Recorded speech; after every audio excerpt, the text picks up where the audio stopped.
Fight Week Show. Please subscribe. Not now, but right now. Subscribe to the Fight Week Show. We'll see you guys on the road soon.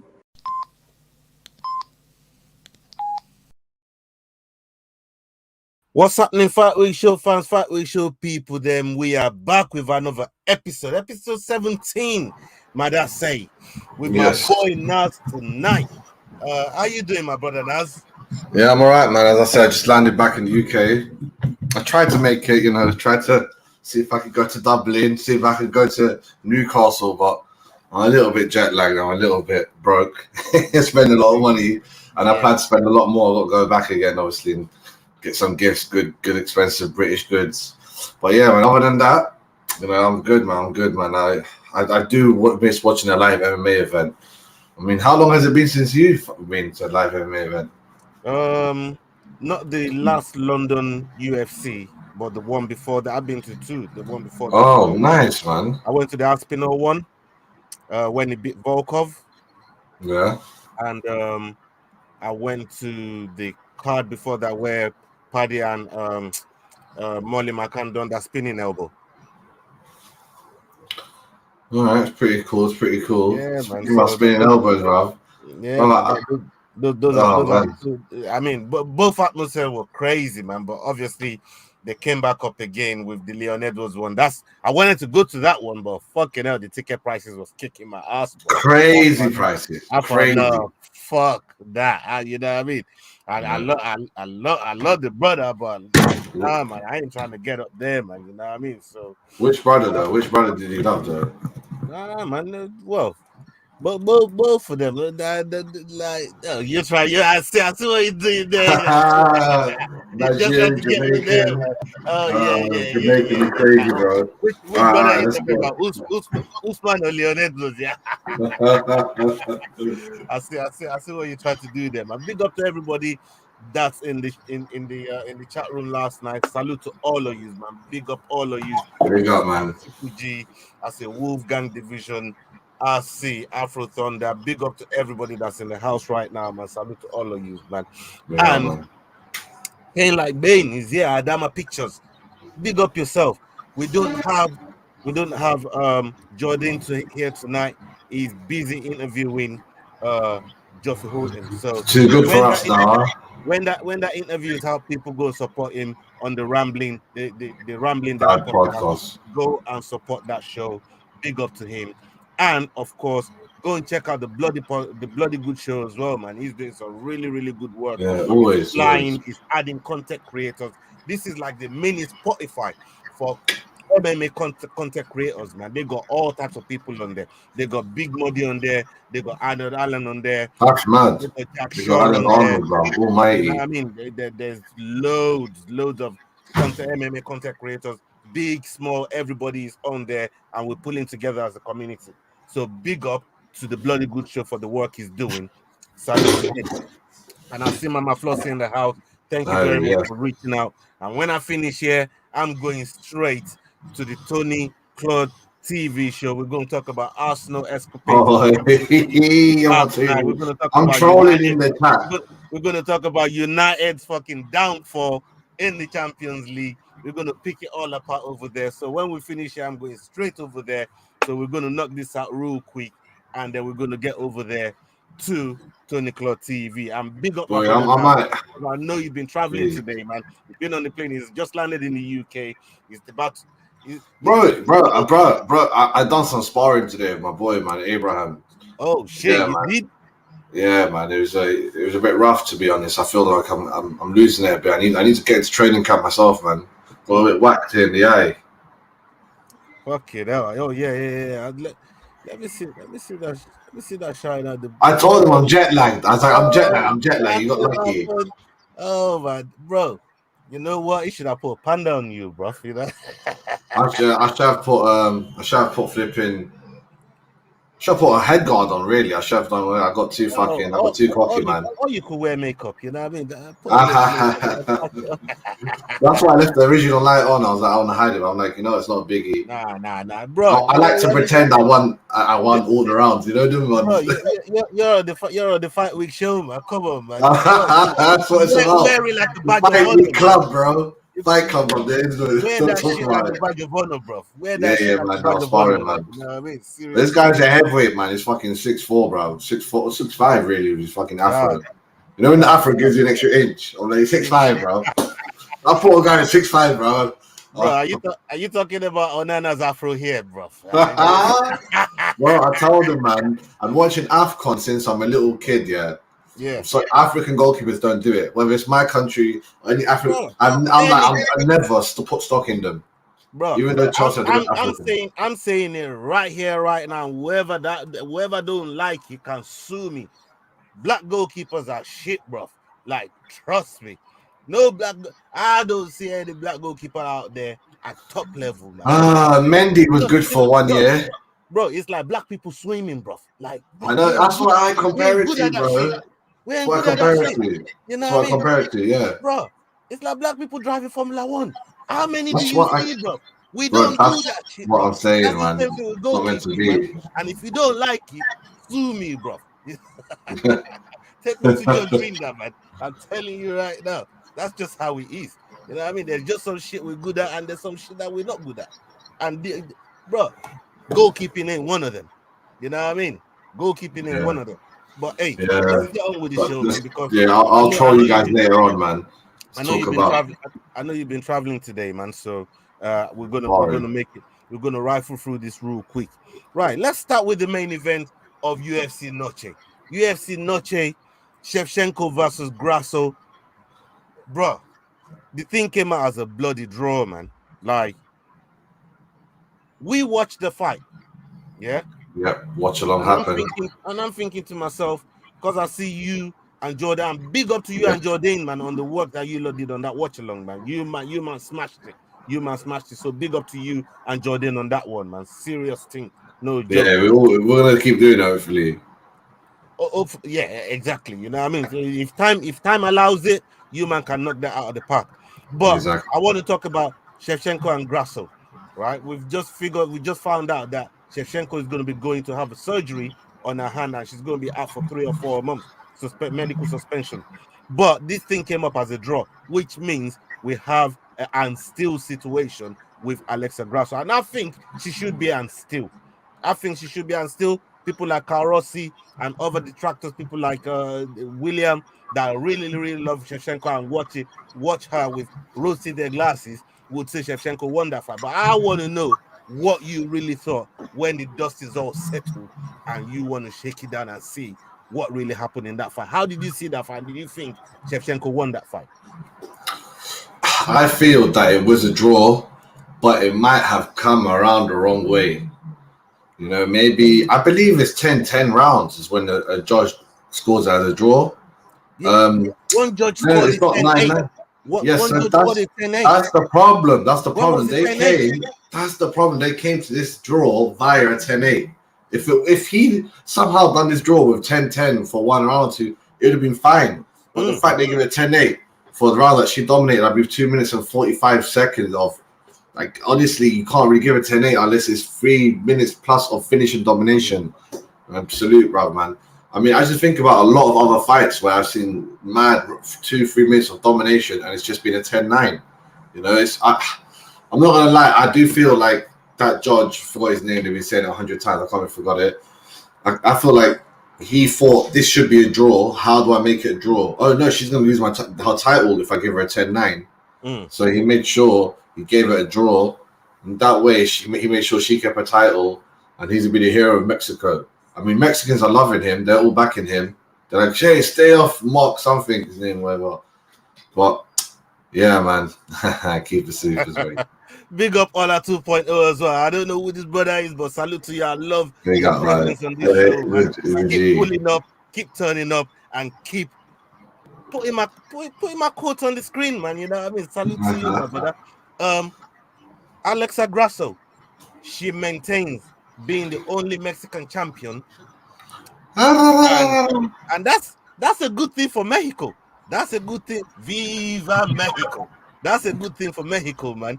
Bro, they more than needed it. They couldn't lose all their champions in one go. That was really embarrassing. Do you feel that was why the result was like that? Because they were desperate for it?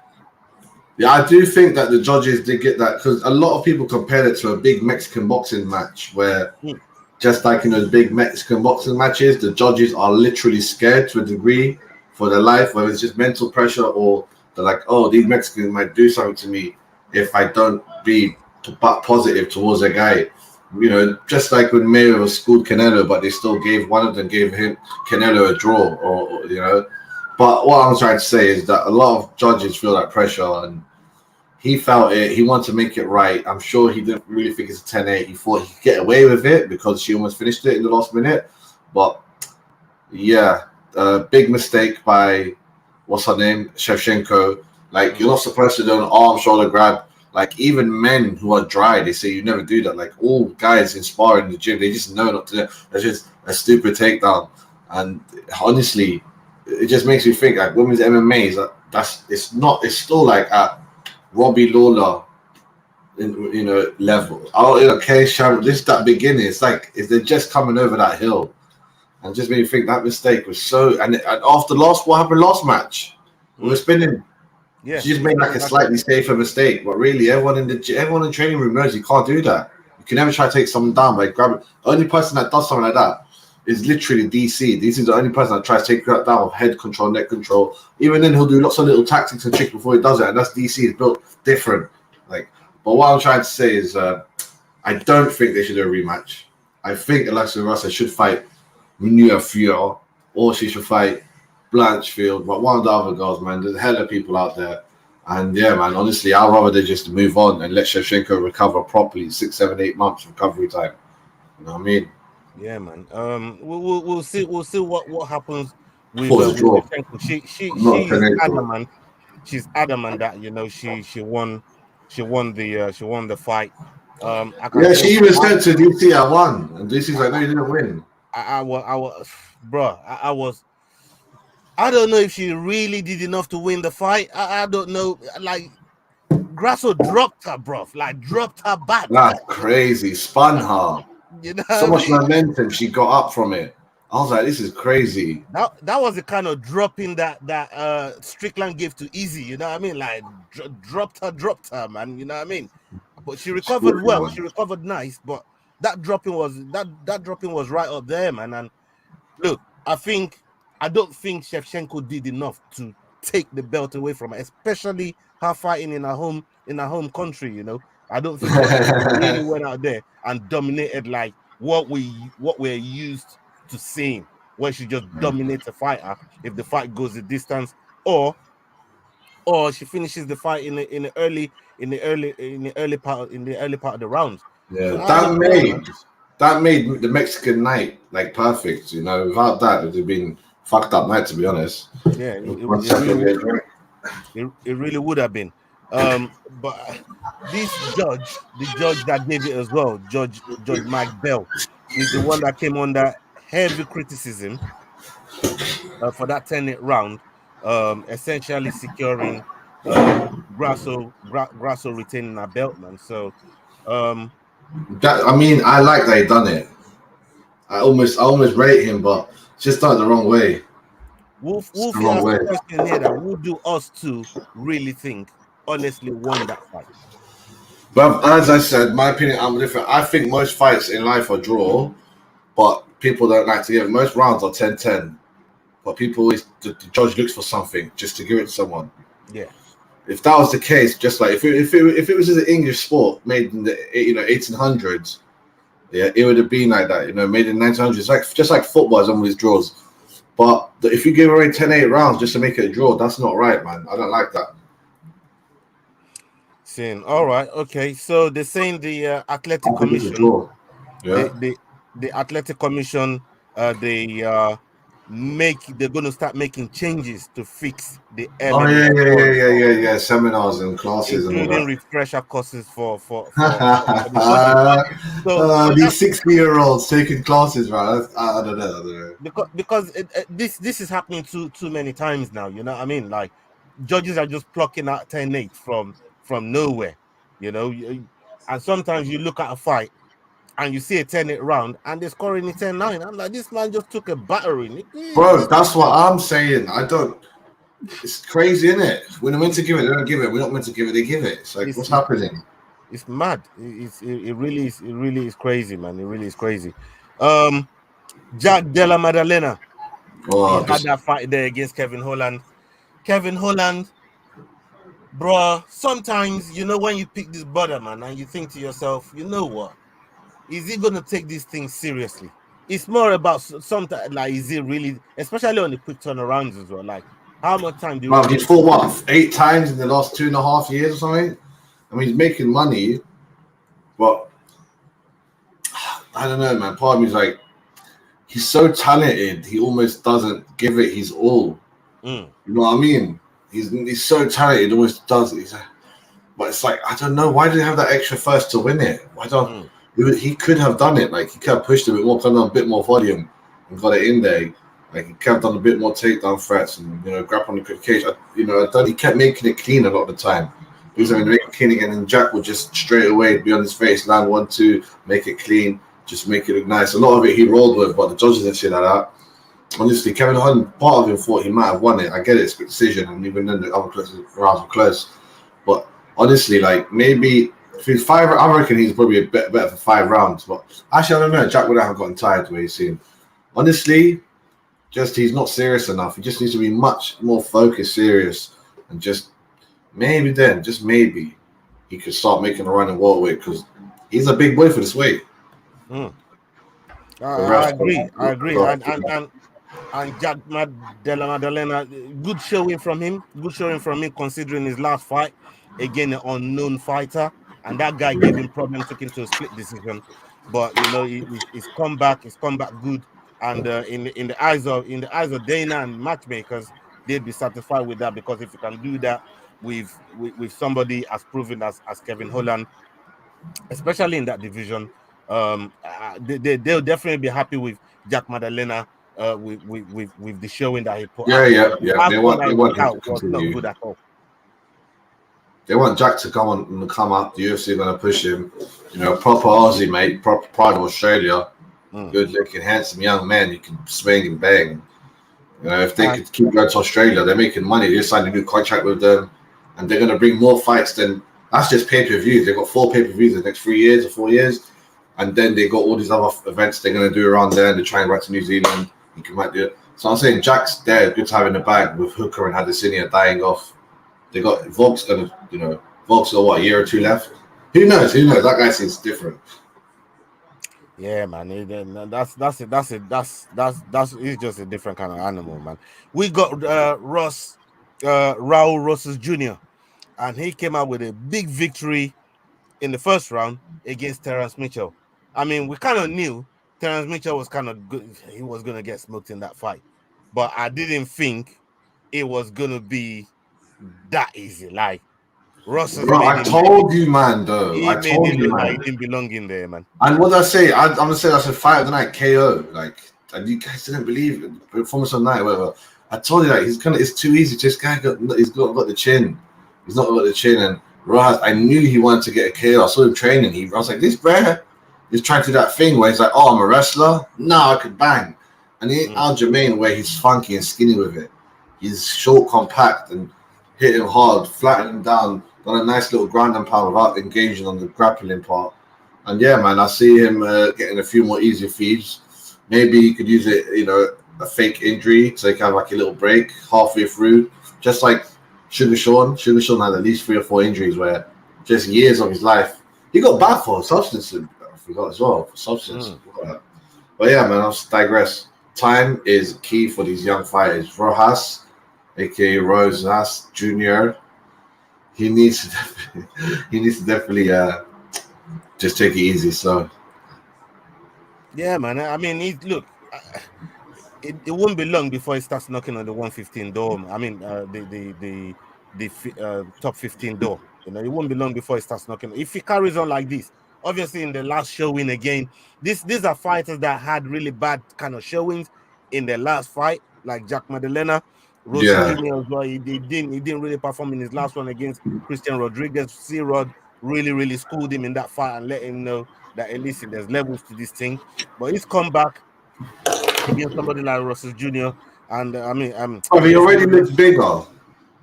yeah, he looks ancient. I still don't know how Already. he can wait. Just it was his birthday the next day, bro. I didn't know that. Nah, he looked like he could fight 19, man. Just turned 19. Yeah, Kid. he looked like he could fight a lightweight if he put a little bit of, because his frame is quite big. It's quite big. Hey, man. You could punch my nose, but you know it's very flat. He's got a flat nose. You can't break it. It's broken already. Yeah, but serious, man. But big up Russell Jr.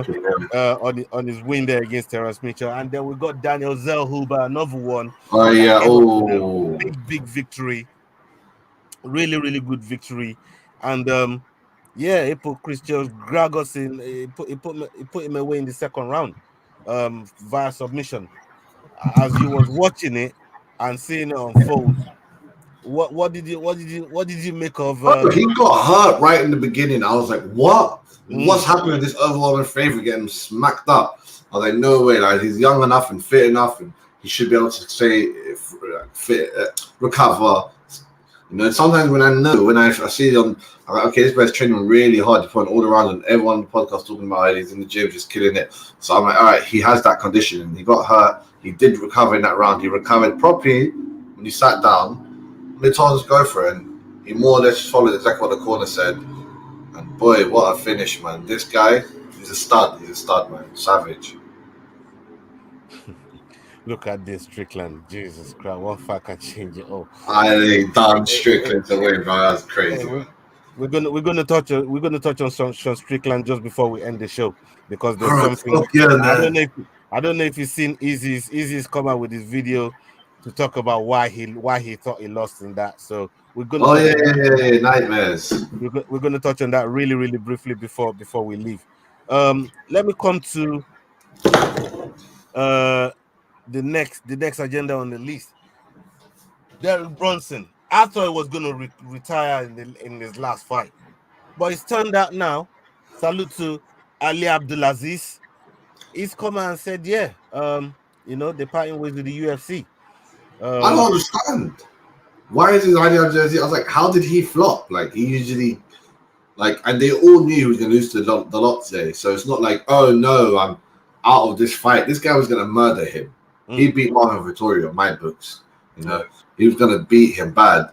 And it was good that he pulled him out, even though it's a major pay-per-view and you get paid. And if he won, he's on like a good contract. He's on like 270, 300K, 300, 600 to win. And I'll say it's big contract. Bonuses. He gets he's up there at the highest possible bonus you get from Venom. It's like 28K a fight with Venom. But anyway, I digress. Ali Abdulaziz must have a plan for him outside the ring. Promotion for him. I mean, he can still compete in some of the other promotions. PFL. And I'm sure Ali. PFL, exactly, PFL. I'm sure Ali will get him in there. You know what I mean? Get him a contract. Yeah, he runs every promotion in the world, basically. Yeah, man. Ali's got his fingers in a lot of pies, man. So he's gonna be fine, man. He's gonna be all right. Man. Alex Pereira's son. We're trying to prank his dad, bro. Like, that's jokes. He was got messed up for that shit. That boy nearly got messed up. Like Easy said, man. If you can crawl, we can bro. Like, you know what I mean? He nearly got sent to the shadow ring. You can't run your flaps like that and drink it.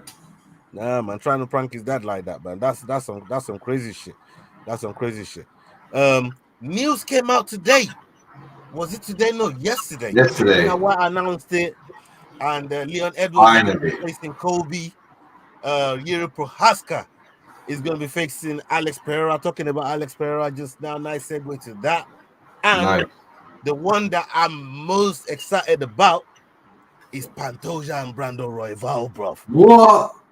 That's just, that's happening, man. Brandon Royval and Pantoja. Them two will be going at it. That's going to be crazy. For the 125 belt, man. All of these are exciting.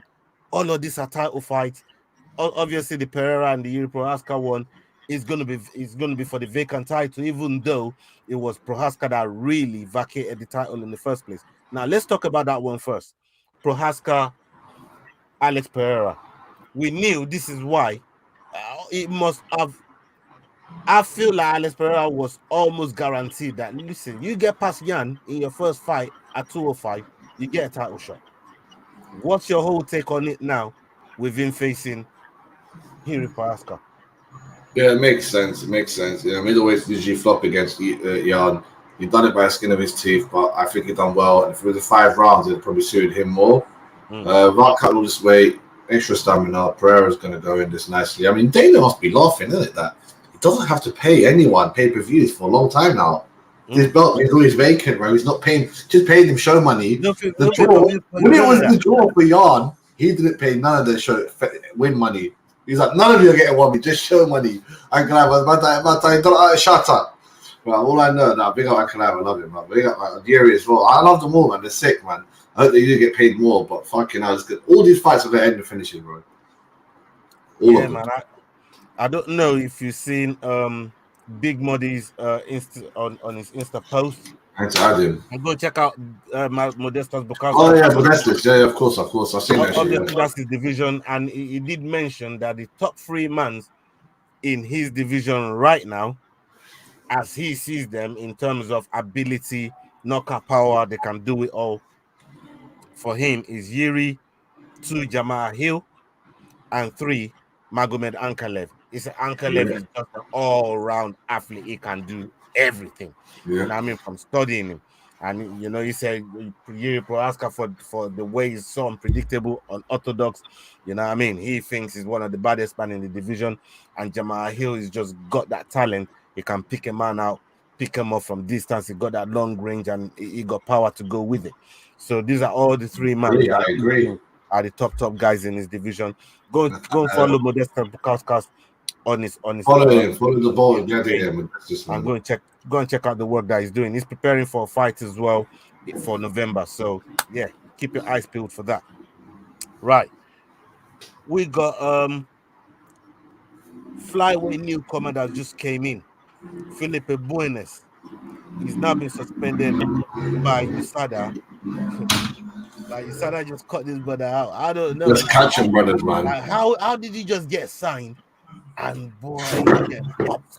Like, that's not. Yeah, that is no good look on UFC, man. They should test you way before you come. You know, but the thing with USADA, obviously they don't really work with the UFC like that. They are their own people. The same way the NSAC, the Athletic Commission, the same way they're their own people. They don't work for the UFC. None of the refs work for the UFC. They're not UFC employees. Employees. I wouldn't say that much. A lot of anyone that goes international, they basically work for the UFC. With the UFC international, they have a high level relationship with the UFC. Oh yeah, they do. Ones that stay in America, cool, but the ones that go around the world, they're like intertwined. And when they retire, they'll talk about all the stuff that happened. I heard these and you know, heard of them have legendary podcasts when they're retired because they're basically one of the UFC. Like they might even bait out Dana White, but by the time they're all done, Dana White's not even gonna be on the fucking board. Imagine Dana White's one of those guys who wants to be in charge until he's like 90 years old, one of those Vince McMahon crazy guys.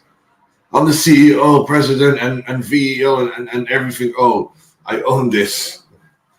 Seriously, man. I mean, look, everybody's just getting popped as well. Who else got popped? Sam Peru, OSP. OSP got popped.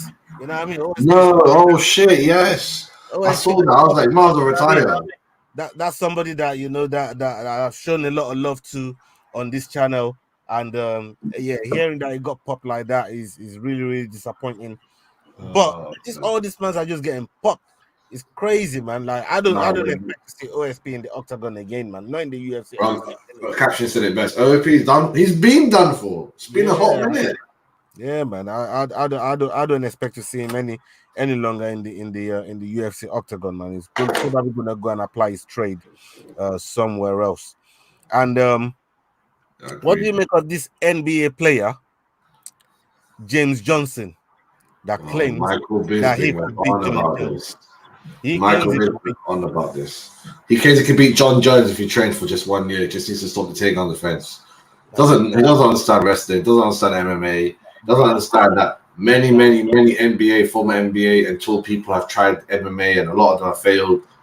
And the NFL guys, they've tried. Sure, NFL 6'5", 6'6", 6'7", 6'8". Like, There's a lot bro. of 6'8", 6'9" guys from Brazil, from other countries, and you know, from America. They're all over, like, and they just don't do it. Like, they don't have the same chin, they don't have the same toughness. They have, like, especially at certain ages, so many of them, like, very few of them are like tall, like John Jones 6'5", and can move.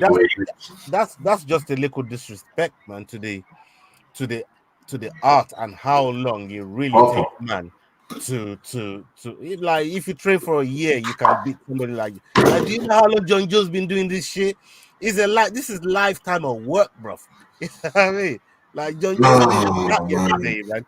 To say that, you know, if you said, oh, I could do that to like a prospect or somebody, then you can understand it. But to say you can do that to fucking John Jones, like, come on, dog. You know what I mean? Like, one of your NBA players couldn't even fucking beat Logan Paul. He got sparked out. He got sparked out. I don't want to talk about John Jones, man. Like, I'm coming in there. John Jones will just pop his knee, man. He got oblique. The hell, bro. Fucking wow. That's the last time that NBA player. Do you know how fucking mean and devilish John Jones is? He will make sure that's the last time you ever play coming into MMA. Are you mad? Oblique kick all the way, man. Done up them knees, bro. You never jump again. You never jump again. This news got me. It's so stupid. Oh. Like, it's crazy, man. It's a crazy fucking. It's mad. It's just I hope it happens one day when John Jones is like 45. He'll just do it for fun. I mean, bro, it's all right to talk your shit, because obviously we're talking about it now, and people now know your name for saying the shit that you said. But like, you think you can get in there with John Jones? Bones. That's what I have to say, bro. Like that. Man. You know what I mean? Bones are getting broken, man. Like that. Like I said, he's the type of man that will say, you know what, say bye bye to your. Go and ask Thiago Santos. Yeah, say bye bye to your fucking NBA career, man. You know what I mean? Man blew 2 ACLs in both knees, man, in one fight. It's crazy shit. Crazy. Absolutely crazy. Are you hearing this breaking news here? What's that? Smiling Sam Alvey is about to be added to the Bloody Good Show. Oh, no way you got the Karate Combat, man. This is what I'm saying. Go and follow the Bloody Good Show. Yeah, follow that. They are racking them up. They're racking up. I can't wait for that, man. Never do it live. Big up to Bloody Good Show, man. Big up to Paul Ditch, man. You know what I mean? Shahid, you are right at the top of the show, and I think you're doing a fantastic work. Keep up the good work, brother, and we're gonna keep racking it up. We're gonna keep pushing the Bloody Good Show on all our pages, man. Salute to you, my brother. Big up, man. Big up, bro. Now we got Bellator 299 going. We've been promoting this giveaway on our platform for the last week. We've got people entering. Tomorrow is the last day. Get entering, people. You know what I mean? If you're watching this and you haven't followed Black Diamond, you haven't followed all the steps that are on the video, then you need to do that now if you want a chance to actually get your hand on those tickets. And you've seen what Kenny Black Diamond has promised. His man's talking about, hey, listen, when I'm done with my fight, hopefully I'm good. I'm gonna come over and watch the rest of the fights with, man. You know what I mean? Like, bro. What? No way. Nah. You should have said that, man. Bro, he's such a don. Bro, this is what I'm trying to say, man. I don't know how much more fucking VIP you can get than that, man. You know what I mean? Like, like, come on. So get entering, people. Get entering. And another brother that's fighting on the card is Mark Ewen. He just landed today. Oh yes. I posted him on my story.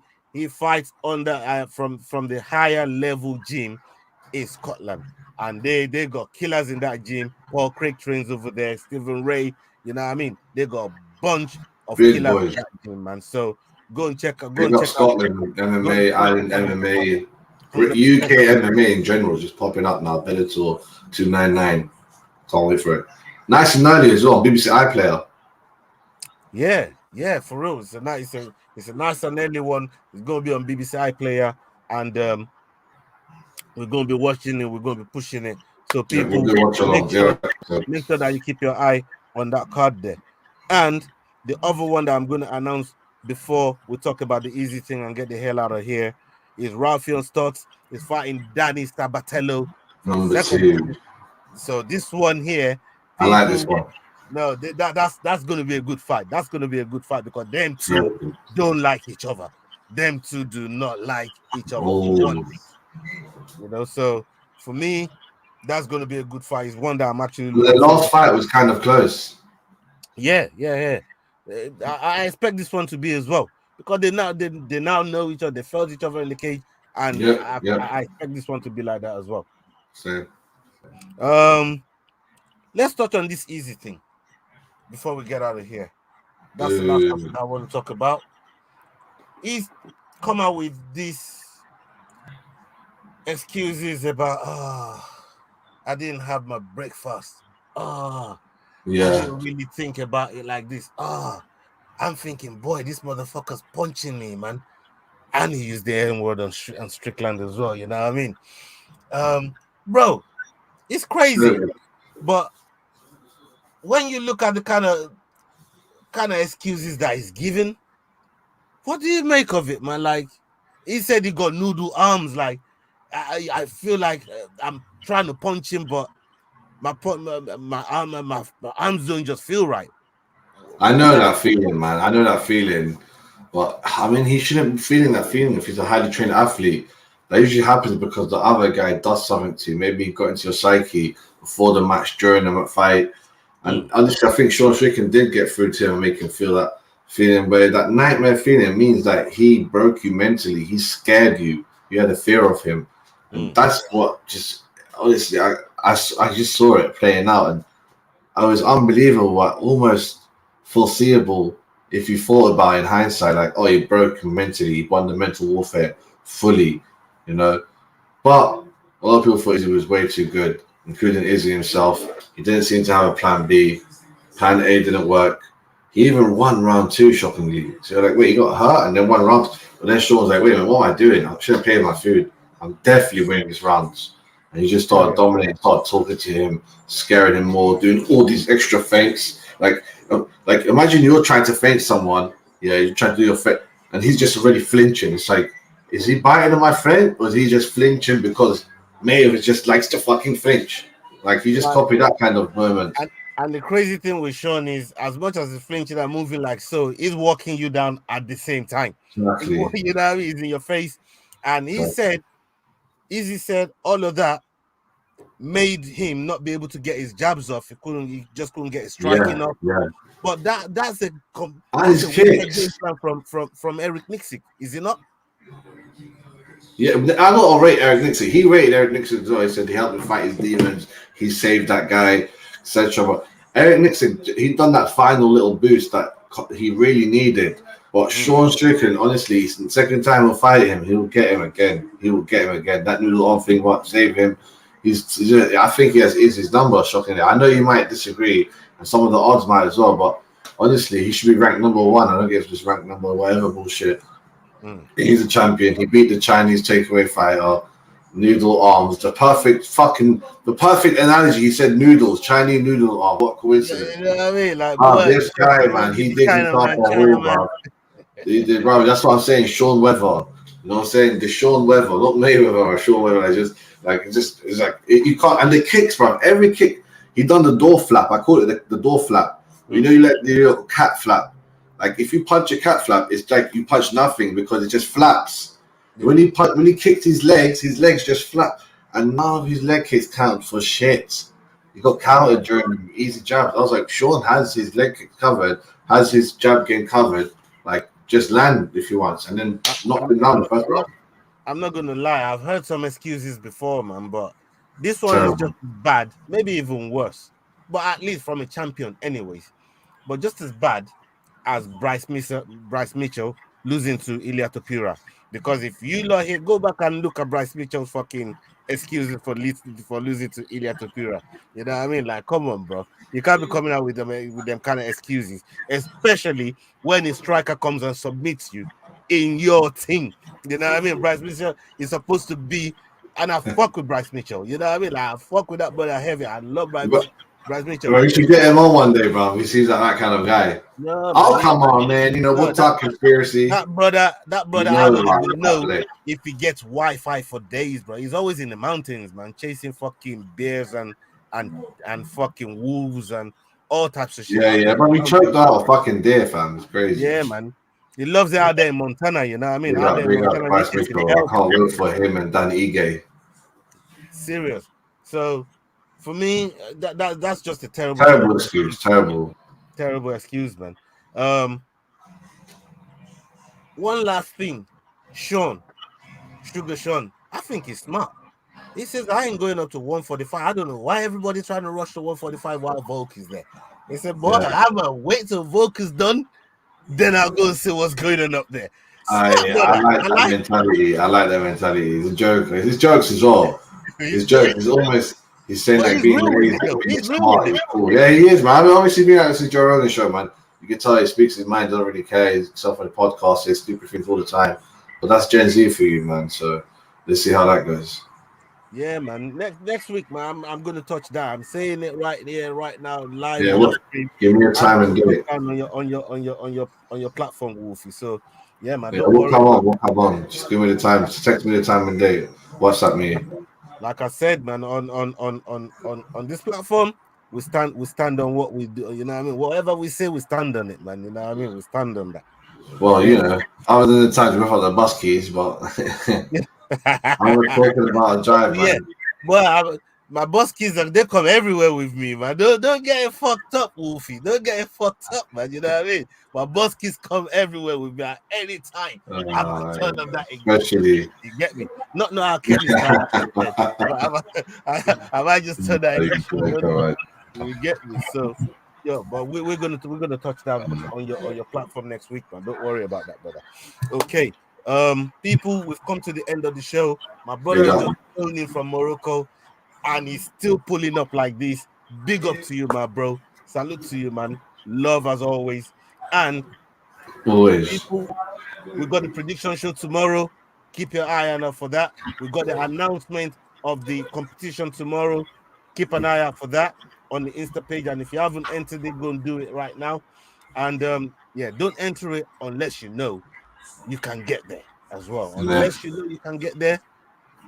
You know what I mean? Ryanair to Ireland, a hotel night for 90 quid, 70 quid, 75, 1 stars, and then you get a free tickets, bro. You know what I'm saying? They're worth a couple of bills, so it's worth it. 100%. Right, people, up on to the next video. Hasta la vista. We're out. Big love. Hey guys, this is John Anik from the UFC. You're watching the Fight Week show. Please subscribe, not now, but